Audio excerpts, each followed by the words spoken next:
se o intervalo na escola, sabe, em vez de ser para jogar bola ou colocar o papo em dia, fosse dedicado ao estudo religioso? É uma pergunta que parece, assim, só uma provocação, né? Mas que está no centro de uma briga política e legislativa bem real acontecendo agora mesmo no Brasil. Exatamente. É sobre isso que a gente vai conversar hoje. Existe uma onda de projetos de lei, tipo, pipocando pelo país para criar os chamados intervalos bíblicos em escolas públicas. Para a gente mergulhar nesse assunto, estamos nos baseando num artigo de opinião do historiador Marco Mondaini, que tem um título bem direto: Não aos intervalos bíblicos. E a nossa missão aqui é entender os argumentos, o que está por trás disso politicamente e, claro, o que essa proposta significa na prática para a educação e para o Estado laico. Isso. E o autor já coloca a gente no meio da questão central, que é essa tensão, né? Entre a liberdade de religião, que é um direito, e o princípio do Estado laico que está na Constituição. Exato. E antes de seguir, talvez valha a pena lembrar o que Estado laico significa de verdade, né? Boa. Não é um Estado que proíbe a religião, ou que é contra ela. Pelo contrário, é um Estado que funciona, vamos dizer, como um juiz neutro, garantindo que todas as crenças, e também quem não tem crença nenhuma, tenham o mesmo espaço, sem que o governo puxe a sardinha para o lado de ninguém, sabe? Perfeito. E a escola pública é talvez o principal palco onde essa neutralidade tem que acontecer. Com certeza. E o ponto de partida do Mondaini no artigo é que essa história de intervalos bíblicos não é um movimento espontâneo de estudantes querendo rezar. Não, ele defende que é uma ação política muito bem organizada. E como ele prova esse ponto? Então, para provar esse ponto, ele mapeia o cenário nacional. O artigo lista uma série de projetos de lei idênticos ou muito parecidos em várias cidades. Ah, sim. A lista é longa, né? É. Rio de Janeiro, São Paulo, Manaus, Aracaju, Recife. E a lista continua. Ok, mas ver uma lista de números de projetos de lei pode parecer meio abstrato. O que essa quantidade toda de propostas revela sobre a estratégia por trás disso? Aí que está o pulo do gato. Essa lista não é só um detalhe. Ela revela uma tática política que o autor aponta como muito eficaz: a pulverização. Pulverização? Como assim? Em vez de travar uma única grande batalha lá em Brasília, que chamaria muita atenção da mídia, da oposição, Faria muito barulho. muito barulho, você cria dezenas de pequenas lutas em câmaras municipais, em assembleias estaduais. Muitas passam completamente fora do radar, entende? Mas, quando somadas, elas vão mudando a cultura e a legislação do país aos poucos. É uma estratégia de conquista. Por 1000 cortes, digamos assim. Exatamente essa é a imagem. E, segundo o artigo, esses cortes vêm de uma direção bem específica politicamente falando. Certo. Sim, o Mondaitássi é bem direto ao afirmar que se trata, e aqui é uma citação dele, de uma ação muito bem organizada e articulada de uma extrema-direita confessional bolsonarista. Uma afirmação forte. Bem forte. Ele aponta que os partidos por trás da maioria das propostas são o Partido Liberal, o Progressistas e o União Brasil. E é importante a gente ressaltar que essa é a análise política que o autor apresenta na fonte, né? Sim, é a perspectiva dele. E ele usa um termo-chave para descrever o objetivo final: confessionalização. Confessionalização. O que seria isso na prática? Como o autor mostra isso acontecendo? É o processo de misturar as coisas, de apagar aquela linha que separa o governo da igreja. É quando o Estado, que deveria ser neutro, começa a ser influenciado e a promover os valores de uma religião específica. E o autor dá um exemplo bem concreto em Pernambuco com a família Collins. Ah, sim, ele menciona isso. A deputada federal Michelle Collins, do Progressistas, é autora do projeto em nível nacional. O marido dela, Clayton Collins, é deputado estadual pelo mesmo partido e, segundo o artigo, já tinha tentado aprovar uma lei para tornar obrigatória a compra de bíblias pelas escolas públicas do estado. Entendi. Para o autor, essa dinâmica familiar ilustra perfeitamente essa articulação entre o poder político e uma agenda religiosa bem específica. E essa articulação que o autor descreve não fica só na teoria, né? Ele nos leva para um caso bem específico em Pernambuco que funcionou quase como um laboratório para essa disputa toda. Exatamente. O artigo foca na Assembleia Legislativa de Pernambuco, AALP. Lá, o deputado Renato Antunes, do PL, apresentou um projeto para autorizar a iniciativa voluntária dos estudantes para realizar o tal intervalo bíblico. E a justificativa oficial do projeto é muito interessante, Muito. porque não falava abertamente de religião, certo? Precisamente.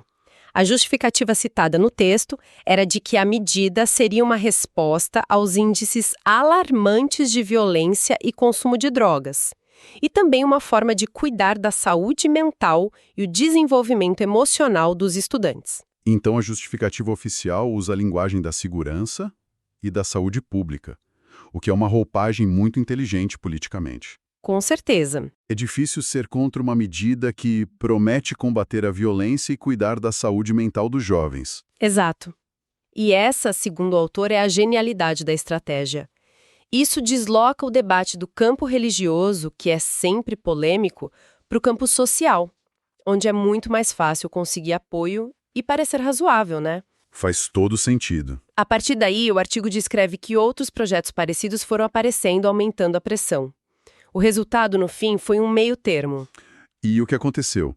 Eles aprovaram o intervalo bíblico? Não diretamente. A Comissão de Justiça da Alep juntou todos os projetos em um só e aprovou o que se chama de substitutivo. Ok. Substitutivo é um daqueles termos do juridiquês político. O que isso significa na prática? Na prática, é como se a comissão pegasse todas as propostas polêmicas, jogasse fora o que era mais controverso e escrevesse um texto novo, mais genérico, do zero. É uma manobra comum para acalmar os ânimos, sabe? Para construir um consenso. E evitar uma votação direta de sim ou não no projeto original. Exato. Nesse caso, em vez de criar o intervalo bíblico, eles criaram uma política estadual de proteção e exercício da liberdade religiosa no ambiente educacional. Parece uma solução bem mais neutra. E como os outros políticos reagiram a isso? O autor cita a visão da deputada Dani Portela, do PSOL, que viu o substitutivo como uma redução de danos. Uma redução de danos. Na visão dela, que o artigo reporta, o novo texto corrige distorções dos projetos originais e reafirma que as escolas devem ser espaços plurais e inclusivos, não extensões de nenhuma igreja. Mas o autor do artigo parece não estar tão otimista assim. Ele fica meio com o pé atrás, né? Não mesmo. Ele reconhece que o substitutivo foi um avanço tático, uma vitória momentânea, mas ele deixa um alerta bem claro. Que é? Não se deve subestimar a capacidade desses grupos políticos de usar brechas legais nessa nova política para, no dia a dia das escolas, implementar a agenda deles do mesmo jeito, só que agora sob o guarda-chuva de uma lei que fala em liberdade religiosa. Entendi. O que nos leva ao argumento central do artigo, que é mais profundo, sobre o próprio papel da educação. Isso. A partir do caso de Pernambuco, o autor amplia a discussão. Ele vai buscar em pensadores clássicos, como Maquiavel e John Locke, a ideia de que a separação entre política e religião não é um luxo. É um marco civilizacional. É um marco da civilização moderna. Foi essa separação que permitiu a liberdade de consciência e que fundamentou o Estado laico. Para ele, esse princípio não é negociável, principalmente dentro da escola pública. E por que a escola é tão central nessa defesa? Porque, na visão do autor, o compromisso fundamental da educação pública é com a razão científica e a pluralidade ideológica. A escola é o lugar onde se aprende a conviver com o diferente, a debater com base em fatos, em evidências e entender o mundo a partir de múltiplas perspectivas. Não a partir de um único dogma. Exatamente. Por isso, para ele, a ofensiva dos intervalos bíblicos é um ataque direto a essa base. Então, o que tudo isso significa? Se essa tendência a avançar, quais são as consequências práticas que o autor enxerga? Para ele, não é só uma questão de ter um grupo de oração a mais ou a menos. Ele argumenta que abrir essa porta é ser conivente com o avanço de fundamentalismos. O artigo liga diretamente o que ele chama de fundamentalismo neopentecostal à proliferação de negacionismo científico, histórico e a criação de barreiras para direitos de minorias. Sim, ele cita especificamente os direitos de mulheres e da comunidade LGBTQI+. A lógica dele é: a escola pública tem o seu papel e os locais de culto têm outro, que é privado. Misturar os dois enfraquece a escola e a própria democracia. É uma crítica bem dura. Mas o artigo não fica só na crítica, né? Ele também oferece um caminho alternativo, uma contraproposta. Sim, e essa talvez a parte mais inspiradora do texto. Se não intervalos bíblicos, o que ele sugere para ocupar esse espaço? Ele propõe trocar os intervalos bíblicos por intervalos culturais. A ideia é usar o tempo livre dos alunos para mergulhar na imensa diversidade cultural brasileira. E ele dá exemplos de como isso seria. Sim, e são exemplos muito vivos, sabe? Ele imagina grupos de folclore invadindo o pátio com suas canções, com ritmos, danças. Que legal. Sugere rodas de diálogo com equipe de audiovisual e teatro, depois de exibir um filme ou uma peça curta, e fala até em contações de histórias inspiradas em mestres como Ariano Suassuna e Rolando Bolguin. Nossa, para que as aulas, espetáculos e os causos populares não morram. É uma imagem muito poderosa essa. Muito. Trocar um debate sobre a letra de uma lei por uma contação de histórias do Ariano Suassuna no pátio muda completamente a energia do que um intervalo pode ser. Visão de escola radicalmente diferente. Em vez de ser um campo de disputa para o proselitismo de uma fé específica, a escola se tornaria um palco. Um palco para a celebração da diversidade que forma o Brasil. Exatamente. A ênfase sai do singular, uma religião, e vai para o plural, as múltiplas culturas. Isso, na visão dele, sim, fortaleceria o caráter público, laico e verdadeiramente inclusivo da escola. Certo. Então, resumindo o que a gente extraiu desse artigo do Marco Mundaini. Primeiro, ficou claro que a proposta dos intervalos bíblicos não é um fato isolado. Não. É parte de um esforço político que o autor descreve como coordenado e com uma estratégia bem definida em todo o Brasil. Depois, a gente viu de perto a batalha legislativa em Pernambuco, que acabou naquela solução de meio termo, o tal do substitutivo. Isso. Que alguns viram como uma redução de danos, mas que o autor enxerga com bastante desconfiança.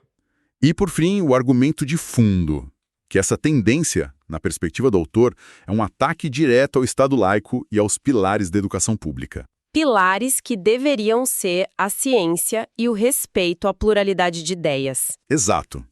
E essa análise toda nos deixa com uma pergunta para levar para casa, para refletir. Sim, o artigo foca, com muita razão, na ameaça à laicidade que vem de um movimento político-religioso muito específico. Mas isso abre uma questão ainda maior e mais complexa. Que seria? Num país tão diverso e espiritualizado como o Brasil, qual é o lugar ideal da espiritualidade e da cultura na educação pública? Uma boa pergunta. Como é que as escolas podem reconhecer e valorizar essa dimensão humana, que é tão importante para tanta gente, sem ao mesmo tempo comprometer seus fundamentos laicos, científicos e inclusivos? O debate sobre os intervalos bíblicos é só a ponta do iceberg. A questão é bem mais profunda. A verdadeira questão é onde exatamente a gente deve traçar essa linha. E essa é uma resposta que a sociedade brasileira ainda está, eu diria, construindo.